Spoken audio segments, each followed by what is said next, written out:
What's going on, everyone? Welcome back to Consumer Picks. I'm your host, and for the past 8 months, I've been absolutely destroying these electric mountain bikes on every trail I could find. I'm talking steep climbs, chunky descents, technical rock gardens, and everything in between. My legs are tired, my wallet is lighter, but I finally know which e-MTBs are actually worth your money and which ones will leave you stranded halfway up a mountain. I've tested everything from budget-friendly trail crushers to premium mountain goats that cost more than my first car. And trust me, the differences are huge. Before we dive in, all the links to these bikes and any discount codes I could snag are down in the description. Some of these prices will make you question your life choices, so every discount helps. Let's get into it.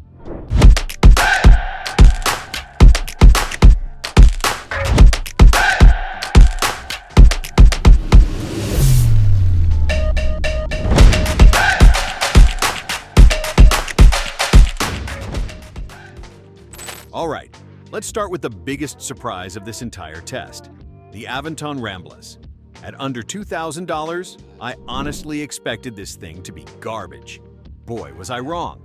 I've been riding this bike for 3 months now, and it's been schooling bikes that cost twice as much. Here's the thing that blew my mind. This bike is stupid powerful. I'm talking about smoking other e-bikes on climbs. Kind of powerful.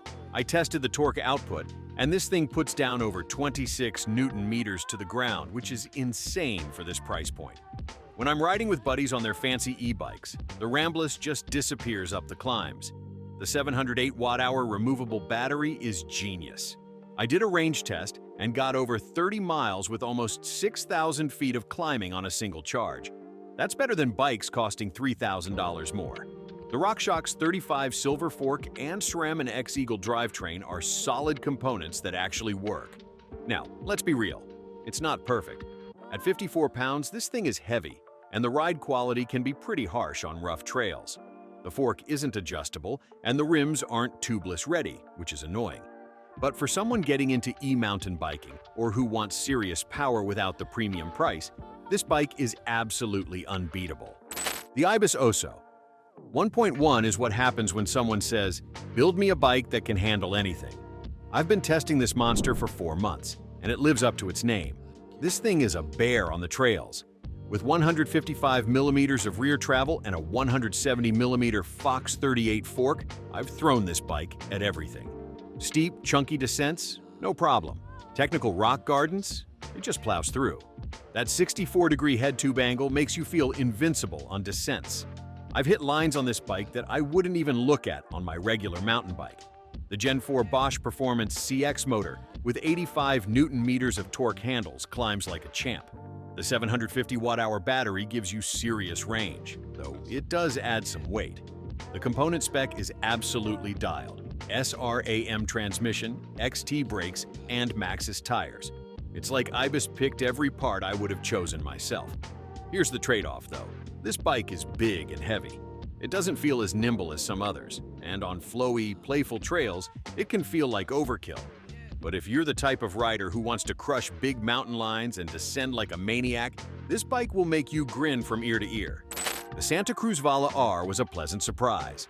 This is Santa Cruz's first 4-bar linkage bike, and their first with a Bosch motor, and they nailed it. I've been riding this for 2 months, and despite some component compromises, this bike is ridiculously fun. The adjustable geometry is clutch. I ran it in the slack setting with the 63.9-degree head angle and lower bottom bracket, and it transformed the bike's personality. The mullet wheel setup with the aggressive geometry gives it this sporty, fearless feel that makes you want to hit everything. The Bosch CX motor puts out 85 Newton meters of torque, and while it's not the smoothest system I've tested, it gets the job done.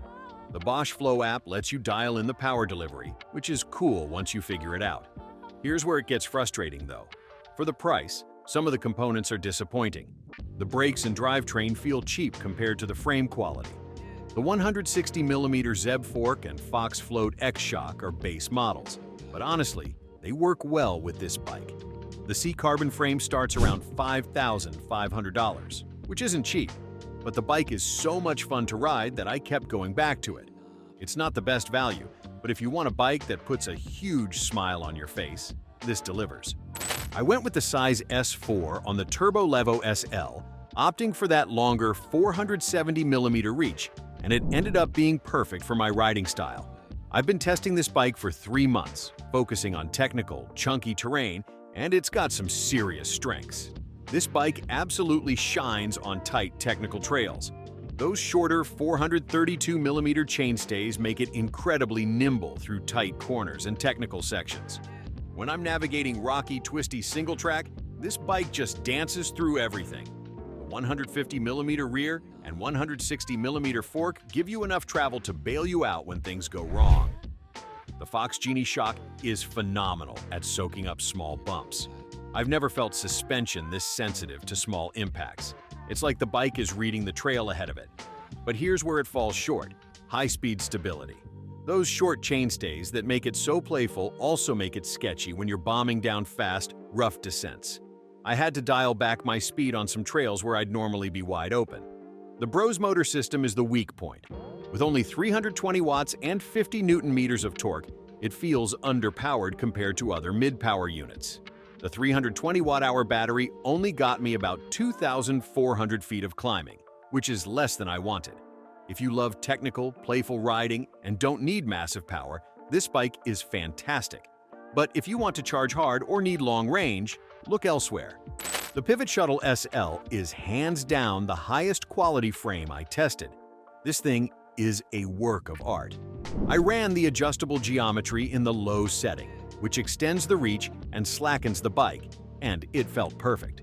With 132mm of rear travel and a more conservative head tube angle, this is squarely a trail bike.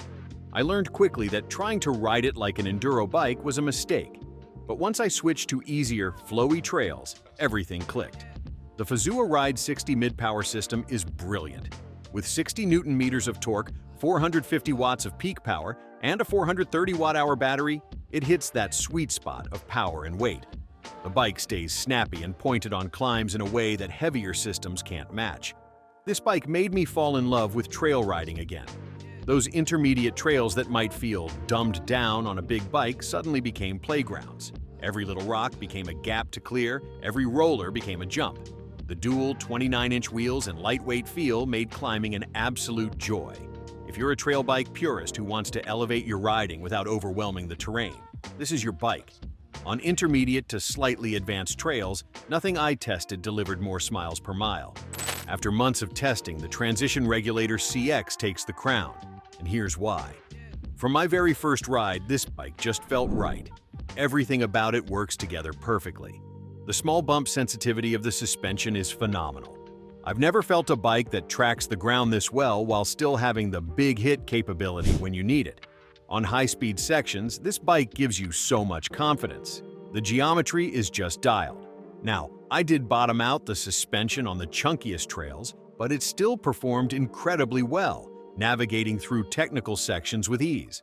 On mellower trails, this bike really shines. Despite having 150mm of rear travel, that smaller rear wheel keeps it lively and playful. Here's what impressed me most. At 50 pounds with pedals, this bike should feel like a pig. But it doesn't. It rides way lighter than its weight suggests and gets off the ground surprisingly well. I've been using this as my go-to bike for the past 2 months because it handles everything I throw at it. The build quality is excellent, the suspension tune is perfect, and the geometry hits that sweet spot of capable and fun. Whether I'm climbing technical single track or bombing down chunk, this bike just works. You wanted the best? You got it. That's all for today, everyone. I hope this helps you figure out which electric mountain bike fits your riding style and budget.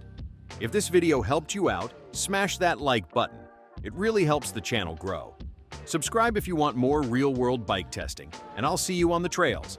Ride safe.